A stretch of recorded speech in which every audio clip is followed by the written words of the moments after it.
中国军机的20系家族就来了一次集体大亮相。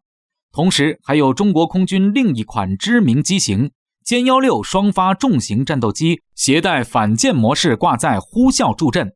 3项全能的歼16战斗机再一次凭实力引发了新一轮的关注。各位老铁们，大家好，欢迎收看本期迷彩虎，我是虎哥。20系战机指的是中国国产军工业自研自产的一批20数字编号的军机。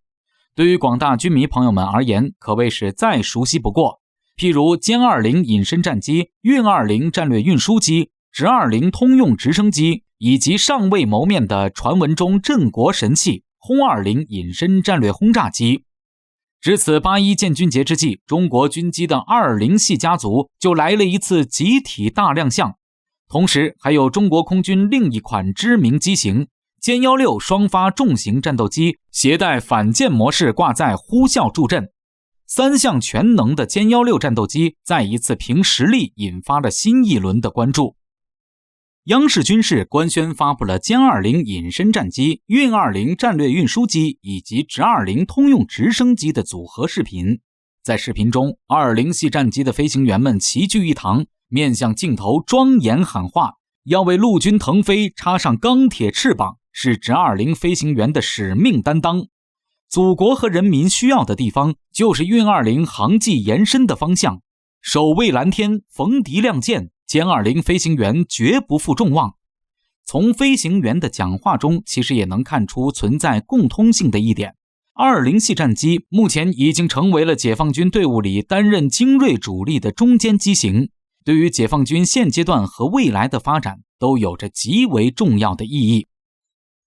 除开整个20系战机齐聚亮相，为8·1建军节喝彩献礼以外，中国央视新闻还官宣发布了有关歼16战斗机的最新姿态的相关消息。在央视最新发布的视频中，歼16战斗机已携带着2枚鹰击83空射反舰导弹，外加机腹红外光电吊舱的罕见姿态登上镜头。在过去以往的官宣资料和视频照片中，歼16战斗机多是以空对空挂载和空对地挂载姿态出现，携带的武器常见于各型号的空导弹、航空火箭弹与航空炸弹。类似此次的红外光电吊舱加空射反舰导弹的搭配挂载组合，这还是央视官宣的首次对外公开披露。这也代表歼16战斗机不但是一款优秀的空优战斗机，能够兼顾大载弹量的对地打击任务，同时还可以携带空射反舰导弹执行对海反舰任务。在涉及到的作战领域上，是真真正正的海陆空3项全能型战机。通过外形上的辨识可知，歼16战斗机本次携带的机腹红外光电吊舱大概率是国产的鹰隼2型红外导航吊舱。该型机载吊舱并非是战斗辅助用吊舱，而是战机的超低空飞行导航之用。因为采用了先进的高分辨率红外光电探头，该款吊舱即便是在非常恶劣的天气环境和夜间状态下，依旧能提供清晰的红外视角视野。加之歼16战斗机本身还安装有大功率有源相控阵雷达，远距离扫描探测到的障碍物均可以在机载计算机中自动载入测绘，并完成记录，输入到战机的导航系统当中，避免出现撞击等超低空飞行事故，大大提高了战机超低空飞行的安全性。从鹰隼2型红外导航吊舱的实际用途能够看出，这是一款可供战机进行超低空突防飞行任务的先进外挂附加设备。考虑到歼16战斗机本次还携带了2枚对海反舰打击的鹰击83空射反舰导弹，基本可以判断歼16的这一套组合挂载配置是专为在沿海复杂地形条件以及夜间能见度较低状态下执行超低空掠海突防的反舰打击任务而量身定做的。空射型鹰击83反舰导弹的有效射程超过200公里，视载机发射高度的不同，导弹的射程还会有所增加。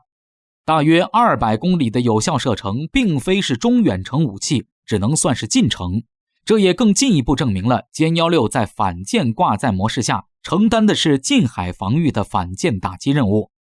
至于陆基起飞的远程空中反舰打击，携带长剑10与长剑20远程空射巡航导弹的轰6系列轰炸机将会是比歼16战斗机更加适合的存在。总的来说，本次歼16战斗机全新亮相的对海反舰挂载方案，再一次向外界证明了这款在中国空军中号称仅次于歼20隐身战机的强大机型优越性。与术业有专攻、专职于制空权夺取与保障任务的歼20隐身战机相比，歼16战斗机更像是一款啥都能干，还都干得很不错的全能型战机。强大的载弹量、优越的机动性、先进的机载硬件设备和全新数据链系统的及时介入，除了不能隐身，歼16几乎在各项性能上都做到了顶尖。说是中国空军第2强战机，可谓是名副其实。